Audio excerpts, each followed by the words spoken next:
নমস্কার বন্ধুরা, আমি পূজা। আজ আমি নিয়ে আসলাম নরম তুলতুলে খুব সুন্দর রসগোল্লার একটা রেসিপি নিয়ে। আর রসগোল্লা কিন্তু প্রত্যেকটা বাঙালির কাছে একটা ইমোশন। এরকম সহজ পদ্ধতিতে যদি বাড়িতেই এরকম নরম তুলতুলে রসগোল্লাটা বানিয়ে নেওয়া যায়, তাহলে কিন্তু আর দোকান থেকে কিনে খেতে লাগবে না। তাহলে এখন চলুন দেখা যাক আজকের নরম তুলতুলে রসগোল্লাটা আমি কিভাবে বানালাম। আর তার জন্য ভিডিওটা স্কিপ না করে সম্পূর্ণ ভিডিওটা দেখার অনুরোধ রইল।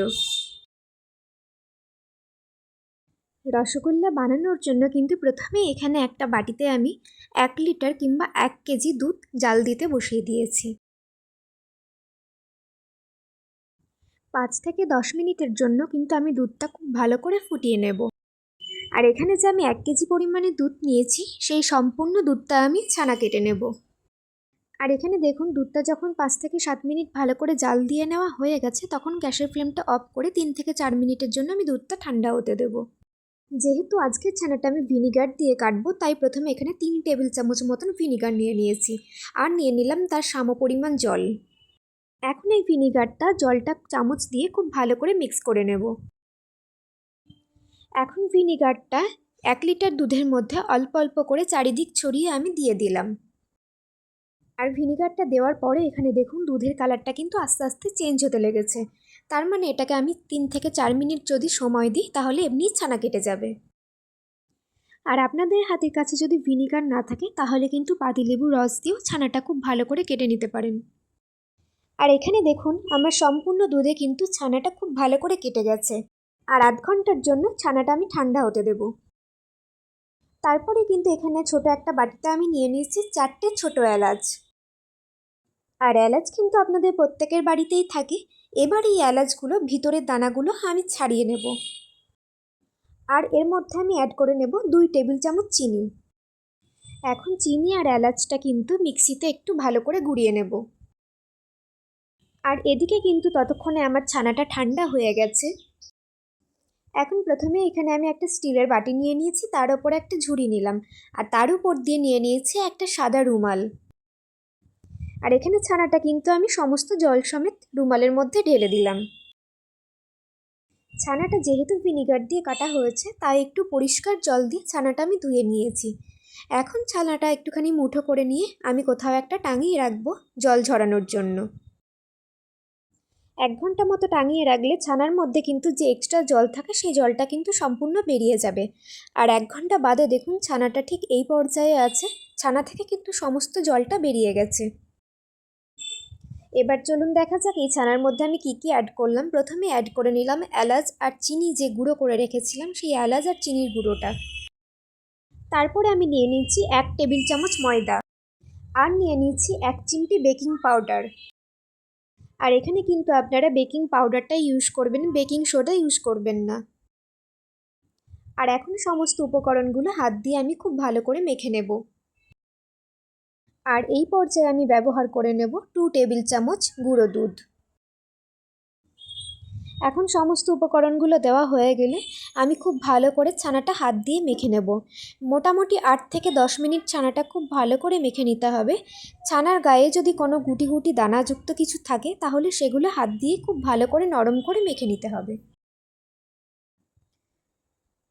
আর এখানে দেখুন, আমার ছানাটা কিন্তু সম্পূর্ণ প্রায় মাখা হয়ে গেছে। আর ততক্ষণে কিন্তু অন্যদিকে আমি শিরাটা বানিয়ে নেব। তার জন্য প্রথমে কড়াইয়ে দিয়ে দিলাম 1 বাটি চিনি। আর এখানে 1 বাটি চিনির জন্য আমি নিয়ে নিচ্ছি 3 বাটি জল। এদিকে চিনি আর জলের মিশ্রণটা দিয়ে যতক্ষণ না শিরাটা রেডি হতে থাকে, ততক্ষণের জন্য রসগোল্লার লেচিগুলো আমরা কেটে নিই। রসগোল্লা বানানোর জন্য কিন্তু ছানাটা ঠিক এই পর্যায়ে আছে। এখন আমি লেচিগুলো ছোট ছোট সাইজে কেটে হাত দিয়ে বেশ ভালো করে গোল করে গুঁড়িয়ে নেব। এইভাবে কিন্তু আমি প্রত্যেকটা রসগোল্লা এক এক করে রেডি করে নেব। আর এখানে দেখুন, রসগোল্লাগুলো খুব ভালো করে স্মুথভাবে ঘুরিয়ে নেব। রসগোল্লার গায়ে কিন্তু কোনো রকম ক্র্যাক নেই। আর প্রত্যেকটা রসগোল্লা কিন্তু আমি একই সাইজে বানানোর চেষ্টা করব।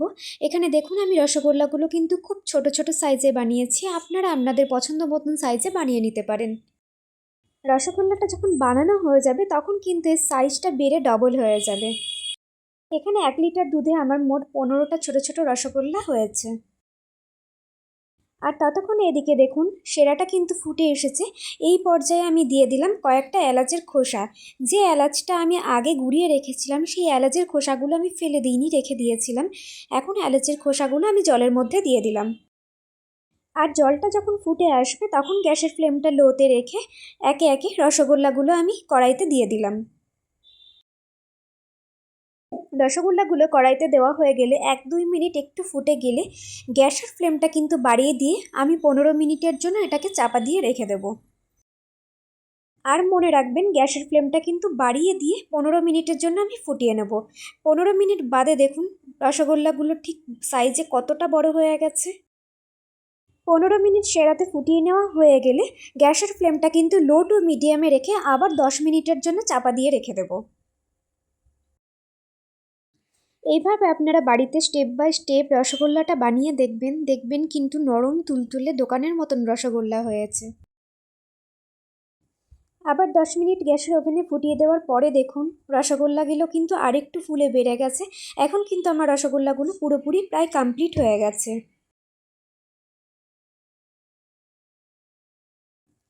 এখন গ্যাসের ফ্লেমটা কিন্তু কমিয়ে নিয়ে 2 থেকে 3 মিনিট একটু ফুটিয়ে নেব, তাহলে কিন্তু আমার রেডি হয়ে গেল আজকের রসগোল্লাটা। আর এখন কিন্তু আমি গ্যাসের ফ্লেমটা অফ করে দিয়েছি। এবার একটা বাটিতে আমি এক এক করে রসগোল্লাগুলো তুলে নিয়েছি। একদম দোকানের মতন মিষ্টিগুলো কিন্তু আমি বাড়িতে খুব সহজেই বানিয়ে নিয়েছি। আজকের রসগোল্লা রেসিপিটা যদি আপনাদের ভালো লেগে থাকে তাহলে প্লিজ অবশ্যই বাড়িতে একবার ট্রাই করবেন। আর আমার এই ভিডিওটা আপনাদের শেষ পর্যন্ত দেখার জন্য অসংখ্য ধন্যবাদ। আর আজকের রসগোল্লা বানানোর জন্য রেসিপিটা আপনাদের কেমন লাগলো প্লিজ কমেন্টে জানাবেন। আর যদি রেসিপিটা আপনাদের ভালো লেগে থাকে তাহলে নতুন নতুন ভিডিও পাওয়ার জন্য চ্যানেলটি সাবস্ক্রাইব করার অনুরোধ রইল।